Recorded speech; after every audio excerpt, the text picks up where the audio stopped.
இன்றைக்கி நம்ம சூப்பராக ஒரு சிக்கன் கிரேவி பார்க்கலாம். அதுக்கு ஒரு பேனில் எண்ணெய் ஊற்றி கொஞ்சம் சின்ன வெங்காயம் கட் பண்ணணும். அரைக்க ஒரு 3 தக்காளி, கொஞ்சம் காஞ்ச மிளகா, முந்திரி பருப்பு. நான் காஞ்ச மிளகா காஷ்மீர் மிளகா எடுத்திருக்கேன். அதுதான் கொஞ்சம் தனி டேஸ்ட்டு கொடுக்கும். இப்போ இந்த வெங்காயம் நல்லா வதங்கினதுக்கப்புறம் அதில் கொஞ்சம் மஞ்சள் பொடி போடணும். கொஞ்சம் 1 ஸ்பூன் மிளகாய் பொடி, 1 ஸ்பூன் கரம் மசாலா, இதெல்லாம் நல்லா வதக்கணும். இப்போ நான் நல்லா மைய அரைச்சிட்டு வந்துட்டேன். அந்த தக்காளி, காஞ்ச மிளகாய், முந்திரி பருப்பெல்லாம் அந்த பேஸ்ட்டையும் நம்ம இப்போ நல்லா ஆட் பண்ணிக்கலாம்.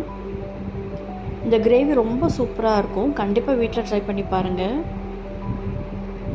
இப்போ நல்லா அந்த எண்ணெயிலே கொஞ்சம் நல்லா வதங்கணும். கலர் பாருங்கள், ஏன்னா காஷ்மீரி மிளகாய் ஆட் பண்ணனால இந்த கலர் எனக்கு கிடச்சிருக்கு.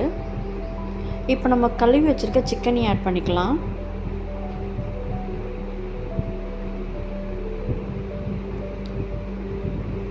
இப்போ இந்த ஸ்டேஜில் தேவையான அளவு உப்பையும் போட்டுக்கோங்க. இப்போ நம்ம கொஞ்சமாக தண்ணி ஊற்றி நம்ம வேக வைக்க போகிறோம். இதை நான் கொஞ்சமாக தான் தண்ணி ஊற்றுறேன், ஏன்னா சிக்கனே கொஞ்சம் தண்ணி விடும் தன்னால். ஸோ இந்த அளவு ஊற்றினாலே போதும். நான் கொஞ்சம் திக் கிரேவியை தான் பண்ண போகிறேன். இந்த கிரேவி சப்பாத்திக்கு, தோசைக்கு, இட்லிக்கெலாம் ரொம்ப நல்லாயிருக்கும். சாம்பார் சாதத்துக்கு ரொம்ப நல்லாயிருக்கும். பாருங்கள், நான் இப்போ மூடி போட்டு நல்லா வேக வச்சுட்டேன். பாருங்கள் எவ்வளோ அழகாக வெந்திருக்குன்ட்டு. அந்த கலர், அந்த மணம்லாம் ரொம்ப நல்லாயிருக்கும்.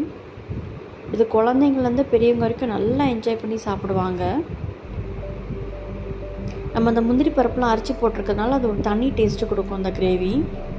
இப்போ உப்பு பத்தல, நான் இன்னும் கொஞ்சம் உப்பு போட்டிருக்கேன். இந்த ஸ்டேஜில் நான் கொஞ்சம் இஞ்சி பூண்டு பேஸ்ட் போட்டிருக்கேன். இப்போ இஞ்சி பூண்டு பேஸ்ட்டு போட்டனால கூட கொஞ்ச நேரம் அந்த பச்சை வாடை போகிற வரைக்கும் நம்ம கொதிக்க வைக்கணும்.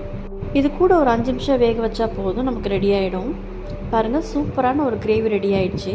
இது சப்பாத்திக்கு, ரைஸ்க்கு, தோசை, இட்லிக்கு கூட இதை வச்சு நம்ம தொட்டு சாப்பிட்லாம். ரொம்ப டேஸ்ட்டாக இருக்கும்.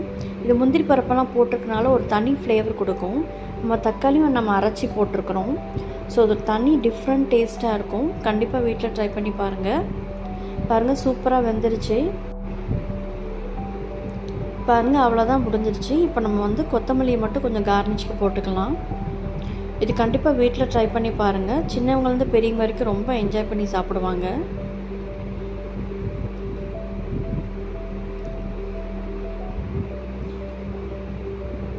பாருங்கள், நான் கார்னிஷ்க்கு கொத்தமல்லி மட்டும் போட்டிருக்கேன். கண்டிப்பாக இதை வீட்டில் ட்ரை பண்ணி பாருங்கள். Stay healthy. தேங்க்யூ. பாய்.